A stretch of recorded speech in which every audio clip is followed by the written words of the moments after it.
Kaya siya napako sa krus.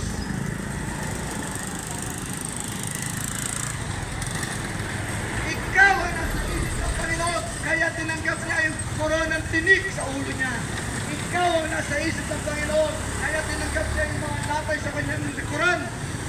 Nangkalas yung lasog ang kanyang katawan.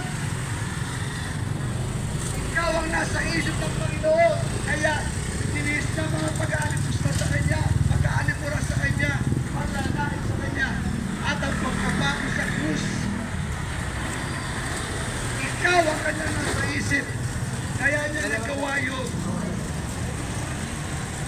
Kapatid, ito ba ang isusumli natin sa Panginoon, yung mga gawa ng laman?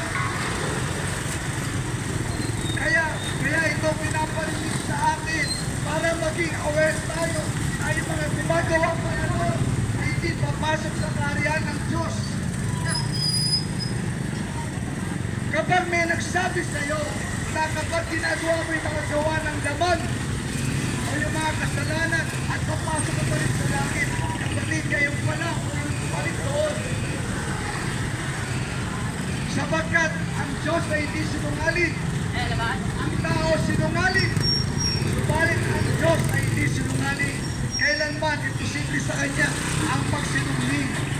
Kaya kung ikaw ay maniniwala sa tao na sinungaling, yan ay kakapahamak mo. Subalit kung ikaw ay magpapakumbaba at sa Diyos ka makikinig, ikaw ay maliligtas at patatawarin sa iyong mga kasalanan. Ang sabi rito, natapat ang bunga ng Espiritu ay pag-ibig.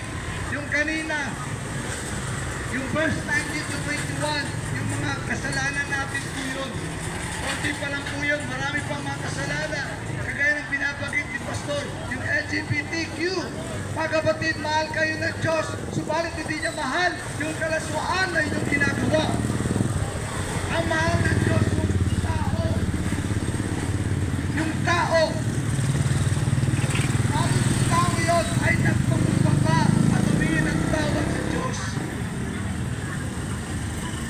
Kapatid,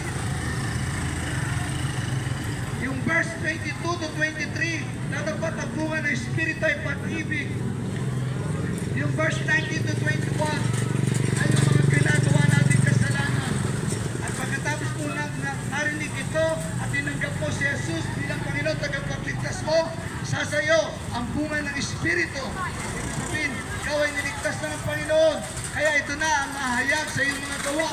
Natapot ang bunga ng Espiritu ay pag-ibig. Ikaw ay taong magiging mapaibigin. Kaya nga po, namin ang LGBTQ. Lahat ng tao nagkakasala. Mahal tayo ng Panginoon Jesus.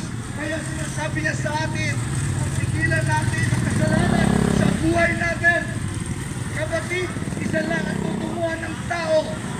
Maniwala kayo sa hindi. Kapag ang tao nang bumuhay sa kasalanan, kapatid, isa lang ang tutunguhan mo. Impyerno o hell.